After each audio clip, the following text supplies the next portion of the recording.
दोस्तों आज हम वीडियो में बात करते हैं कई सारे ढेरों अपडेट्स की, और अपडेट्स नए नए हैं। एक्चुअली में ये थोड़े से इंटरेस्टिंग अपडेट्स हैं क्योंकि अब नए नए एथलीट्स आते जा रहे हैं जिनकी हम काफ़ी लंबे टाइम से तलाश कर रहे थे, मतलब सोच रहे थे कि आ जाए IFBB प्रो लीग में। बाकी पुराने अपने एथलीट्स की बात करते हैं। दोस्तों यही आज का टॉपिक होने वाला है। कैसे हैं आप सब? मेरा नाम है विरल, आप देख रहे हैं all about Olympia YouTube channel. Starting करते हैं सबसे पहले बिग रैमी से। आई थिंक इस अपडेट को अगर हमने कवर नहीं किया तो वीडियो ही अधूरी रह जाएगी। सब लोग बोलेंगे बिग रैमी को आपने क्यों नहीं कवर किया। अब इनका तो ऐसा हो रहा है कि अब लगातार ये अपडेट्स पुश किए जा रहे हैं रैमी की ओर से, और वो होता है ना एक डिमांड एंड सप्लाई वाला। अभी तक डिमांड आ रही थी, सप्लाई नहीं दी जा रही थी, तो अब सप्लाई भी पूरी भरपूर हो रही है इनकी ओर से और लगातार अपडेट्स आ रहे हैं। रिसेंटली इनका ये वाला जो अपडेट आया सबको पता होगा, बहुत फेमस हुआ है, सब लोग इस पर शॉक हो रहे हैं और ये बता रहे हैं कि हाँ भाई स्मॉल वेस्ट रैमी की इतनी ज़्यादा हो कैसे गई, ऐसा क्या कर लिया इन्होंने, और शोल्डर्स इतने ब्रॉड क्यों हो गए। देखो मेरे हिसाब से ये एक ऐसी चीज़ है जो कि अभी नोटिस की जा रही है। रैमी ने ये चीज़ पिछले साल स्टेज पे दिखाई थी, आप में से बहुत सारे लोगों को शायद याद ना हो, बट जब इन्होंने एब्डोमिनल्स एंड थाई का पोज हिट किया था तो रैमी उस पोज को करते वक्त हमेशा ना अपने ऑब्लिक्स को कस लेते हैं, जिसकी वजह से उनकी वेस्ट और श्रिंक कर जाती है, सिर्फ तब। और उस टाइम पे इनकी वेस्ट बहुत छोटी लगती है। हालांकि रैमी के एब्स कभी भी प्रोट्रूड नहीं करते, बाहर नहीं निकल के आते हैं, पर उनकी वेस्ट बहुत छोटी लगती है। ये इसलिए क्योंकि ओवर द टाइम रैमी ने अपनी वेस्ट पे काफ़ी अच्छा कंट्रोल पाना सीख लिया जब से वो डेनिस जेम्स के अंडर पोजिंग प्रैक्टिस कर रहे हैं। इसलिए आपने देखा 2020 में रैमी कितने अच्छे से पोजेस को होल्ड कर रहे थे, वहीं फिल ही फेल हो रहे थे, उनके आगे फीके पड़ रहे थे। 2021 में बिग रैमी ने ये चीज़ करी, 2022 में भी हमें यही करते हुए मिलेंगे। यही रीज़न है, आप 2020 से अगर देखना शुरू कर दो, रैमी ने अपनी वेस्ट को बहुत कंट्रोल वे में रखना शुरू कर दिया है और वही चीज़ इन्होंने यहाँ पे दिखाई है।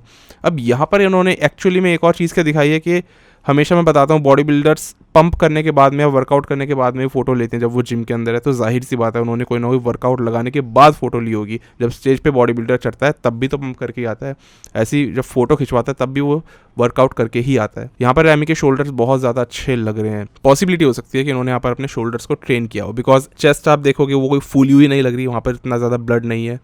आर्म्स का एरिया ठीक ठीक लग रहा है क्योंकि शोल्डर्स हो सकता है उन्होंने ट्रेन करे हो, इस वजह से वहाँ तक का आपको एरिया टाइट लग सकता है। मेरे हिसाब से उन्होंने यहाँ पर शोल्डर्स ट्रेन करे हैं और उसके बाद में अपनी वेस्ट एकदम सक इन करके खड़े हो गए। और ये चीज़ है जो कि एक अजीब टाइप का, मतलब out of the world type का एक वी टेपर दे रही है बिग रैमी को। मैंने आपको बताया इन्होंने अपनी वेस्ट को कंट्रोल करना सीख लिया है और ये अभी की बात नहीं है, हम लोगों ने अभी नोटिस करा बिल्कुल अभी, पर ये 2 साल से ये चीज़ करते आ रहे हैं। ओलंपिया स्टेज पे इस साल भी देख लेना, ये एकदम एब्डोमिनल्स एंड थाई करेंगे ना, ऐसे ही खड़े होंगे उस टाइम। तो मेरे हिसाब से ये कोई बहुत हैरानी वाला अपडेट नहीं है, पर इस पर ज़्यादा फोकस डाल के इसको ज़्यादा एम्फोसाइज कर रहे हैं लोग कि हाँ भाई ये कुछ अलग ही चीज़ दिखा रहे हैं बिग रैमी। उनको कुछ अलग दिखाने की ज़रूरत नहीं है, जस्ट अपने मिड सेक्शन को कंट्रोल करने की ज़रूरत थी और वो ये करते आ रहे हैं।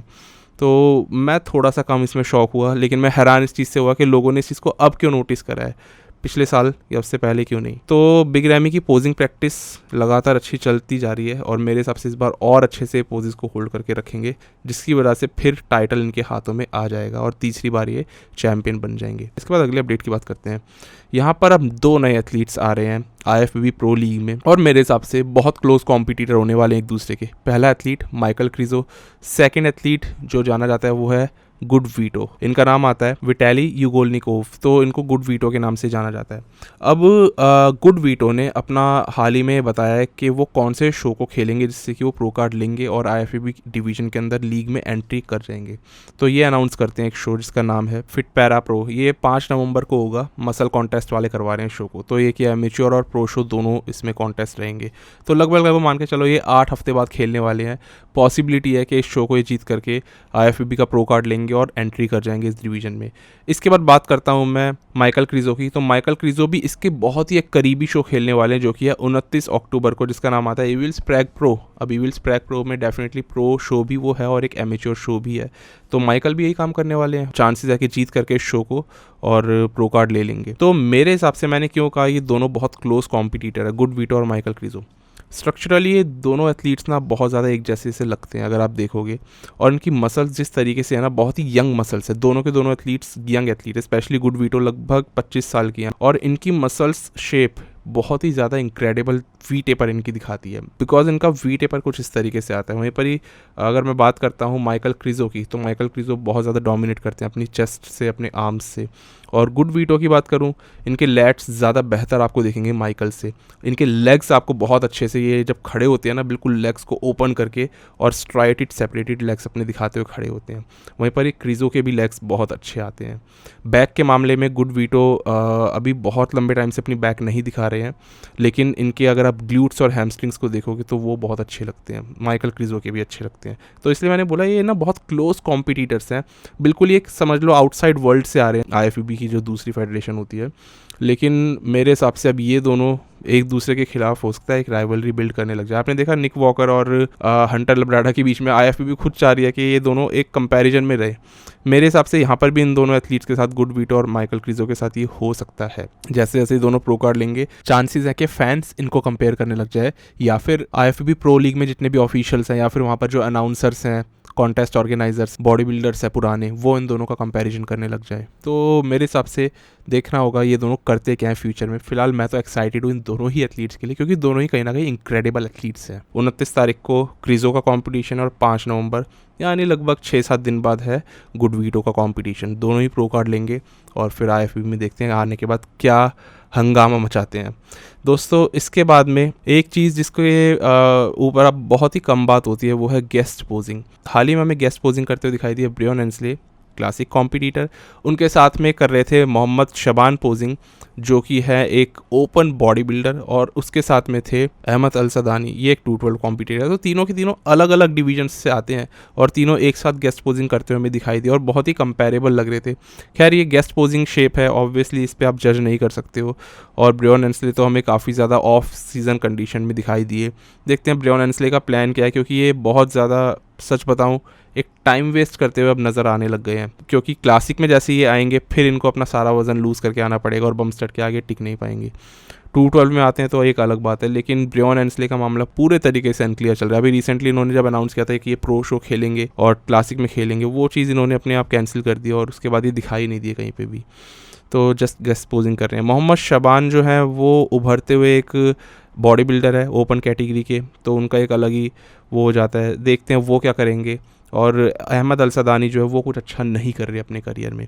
सीरियसली बताऊं, इन तीनों एथलीट्स में से कोई भी अभी बहुत अच्छा अपने करियर में नहीं जा रहा है। एक जो कॉन्फिडेंस के साथ में एक एथलीट बिल्कुल श्योरिटी के साथ जाता है ना कि मैं जाऊंगा तो जीतूंगा, वो वाली चीज़ इन तीनों एथलीट्स के अंदर कहीं पे भी अभी रिफ्लेक्ट नहीं हो रही है। एंसले के अंदर फिर भी हो सकती है अगर वो 212 डिवीजन को चूज़ करते हैं तो। बाकी ये अच्छा लगा मुझे कि क्रॉस ओवर होते हुए हमें दिखाई दिया, एक 212, एक क्लासिक और एक ओपन बॉडी बिल्डर का। आमतौर पर ऐसा होता नहीं है, क्योंकि जब आप देखोगे ना गेस्ट पोजिंग, सारे एक डिवीजन के बॉडी बिल्डर होंगे और वो अलग ही डिवीजन में ऐसे क्रॉस ओवर्स नहीं इतना ज़्यादा करते। तो ये चीज़ मुझे सही लगी। इसके बाद में मैं एक चीज़ ये बोलना चाहता हूँ, गेस्ट पोजिंग्स यार आपने अगर नोटिस करा हो बहुत कम अब हमें देखने को मिलती है। और एक ये रीज़न ना मुझे बहुत बड़ा लगता है कि क्यों बॉडी बिल्डिंग की पॉपुलैरिटी ऑफ सीज़न के अंदर गिरती जाती है। आपने इस साल नोटिस किया होगा बहुत ज़्यादा वो क्रेज़ नहीं है बॉडी बिल्डिंग का, जो कि 2-3 साल पहले हुआ करता था। अब वो क्रेज़ ना कहीं पे गुम होता जा रहा है। और मुझे ये लगता है सबसे बड़ी बात है कि जो टॉप कॉम्पिटिटर्स हैं ना, हमें वो स्टेज पे दिखाई नहीं देते हैं चढ़ते हुए। आपको याद होगा पहले फिल हीथ, बिग रैमी, काई ग्रीन, ये सब लोग, डेक्स्टर जैक्सन, जे कटलर, ये सब लोग गेस्ट पोजिंग करते थे, एक साथ स्टेज पे चढ़ते थे। हर साल ये इनका पक्का होता था। आपको इस साल बिग रैमी दिखाई दिए कहीं पे? और इस वजह से ना, आइसोलेटेड रहने की वजह से ना, बॉडी बिल्डिंग ऑफ सीज़न के अंदर ना डूबती जाती है। सीज़न में सब लोग देखेंगे, ओलंपिया सब लोग देखेंगे, बॉडी बिल्डिंग गेम ऊपर उठेगी। पर अभी का क्या?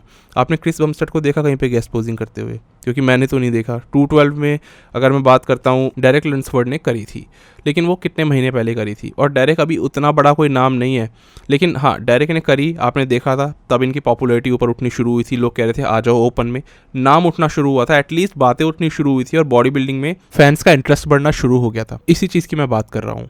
जब तक बॉडी बिल्डर्स ऑफ सीज़न में दिखेंगे नहीं गेस्ट पोजिंग करते हो, या किसी भी जगह पर अगर दिखेंगे नहीं, तो फिर ऑफ सीज़न में बॉडी बिल्डिंग कहीं टिक नहीं पाएगी। आजकल ये बहुत ज़्यादा हो रहा है। पहले के ज़माने में ट्रैवलिंग बॉडी बिल्डर्स बहुत ज़्यादा करा करते थे, गेम को प्रमोट काफ़ी ज़्यादा किया जाता था। आज वो चीज़ कम है। एक बॉडी बिल्डर जो आपका फेवरेट बॉडी बिल्डर है, किस तरीके से दिखेगा? या तो कोई गेस्ट पोजिंग करे, सेकेंडली आपको वो इंटरव्यू देते हुए दिखे किसी चैनल पे, किसी बड़े यूट्यूबर को, किसी को भी, तब आपको पता लगेगा वो कर क्या रहा है असल में। या फिर वो कोई अपना बॉडी अपडेट दिखाए अपने इंस्टाग्राम पेज पे। किसी तरीके से भी अगर वो दिखाई देगा उसकी पॉपुलैरिटी और गेम की पॉपुलैरिटी बनी रहेगी।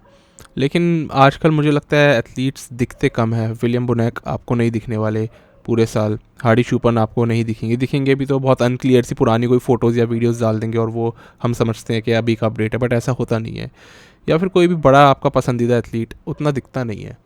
तो मेरे हिसाब से गेम उतना एक्साइटमेंट पैदा अब कर नहीं पा रहा है। सेमिनार्स में तो इनमें से कोई बॉडी बिल्डर अब जाता नहीं है, जितनी ट्रैवलिंग पहले होती थी उतना आज कोई करता नहीं। फैंस का एक वो कनेक्ट नहीं बन पा रहा गेम के साथ में, कुल मिला के मैं ये बात कहना चाह रहा हूँ। लेकिन मेरे हिसाब से गेस्ट पोजिंग्स होनी चाहिए।